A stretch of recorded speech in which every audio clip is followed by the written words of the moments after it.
And as with most chronic health problems, gastroparesis comes with a whole list of complications that are really worth mentioning. Because the nerves aren't firing properly and muscles aren't contracting properly, you may develop unpredictable fluctuations in things like your blood sugar because of the way that food is being broken down and being processed and being absorbed.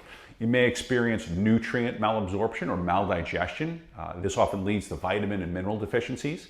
You may also develop malnutrition due to poor appetite and weight loss.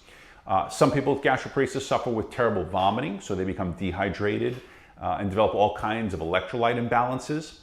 Other people with gastroparesis will develop bacterial overgrowth. Some people will develop H. pylori in the stomach. Others will develop bacterial overgrowth in the small intestines. And some are more prone to even viral gut infections. Some people can develop small intestinal fungal overgrowth, which is a yeast overgrowth or colonization within the small intestines. Now, food doesn't get broken down properly,